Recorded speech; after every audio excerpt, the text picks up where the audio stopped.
Hello again, ladies and gentlemen. I'm Joe Handy, the Android Authority app guy, and it's about that time of month to round up the best new Android games. If you want to check out any of these games for yourself, you can find those links in the video description below.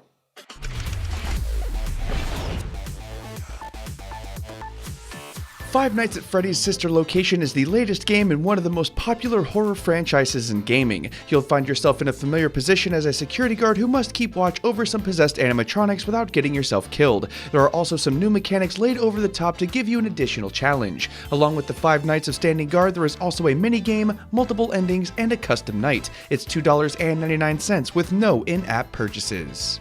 Geometry Dash World is a simple little platformer game. You'll play as a little square and your goal will be to jump around, avoid obstacles, and make it to the end. It also has a pretty decent soundtrack, some fun mechanics, and a practice mode if you need help. You can also play user-generated levels, play daily quests, and a whole lot more. This is also one of the few decent games that is also free to download with no in-app purchases. Grumpy Cat's Worst Game Ever is a clear attempt to cash in on an internet meme. Thankfully, the game is actually pretty fun. It features a variety of mini-games that you can play to pass the time. There's a fishing game, a board chopping game, a whack-a-mole game, and several others. It also has some delightful chiptune music along with leaderboard support. It's nothing deep or huge, but it's a good way to kill some time.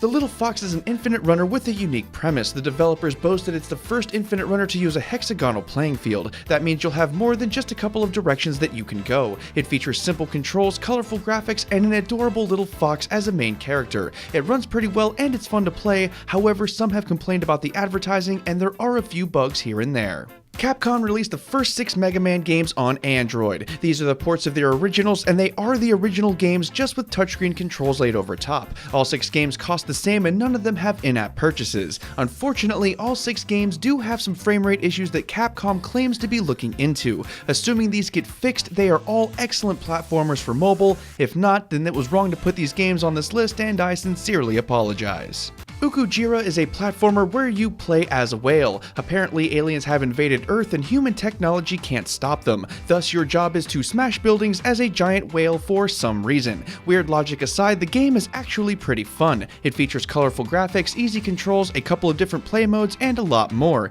It's a freemium game, but it's also one of the lesser aggressive titles that we've seen. It's good for killing some time.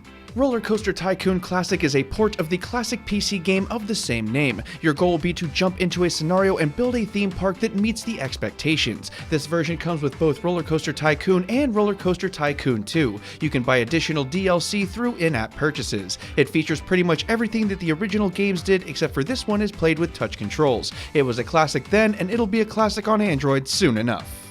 Star Wars Force Arena is a card collecting game featuring everyone's favorite galaxy from far, far away. In this title, you'll be tasked with collecting up to 80 characters which can then be used to do combat. It features a freemium style combat system, support for co-op playthrough guilds, and a play system that rewards players for putting apropos characters together. It's a freemium game through and through, but that can be fun for some people, at least for a little while.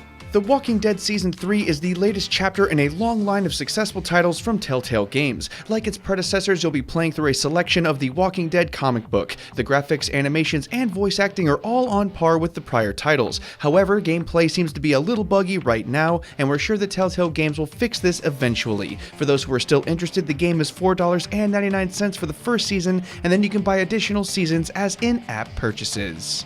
War Friends is a fun little social shooter. You'll play as some ridiculously cartoonish characters along with friends and against enemies. It features a 1v1 PvP mode as well as a standard PvP mode with other players. You can also invite friends to play through the campaign mode and online co-op mode. It's a whole bunch of fun, but the only bad news is that the in-app purchases can wreck an otherwise engaging online PvP experience. Otherwise, it's not half bad.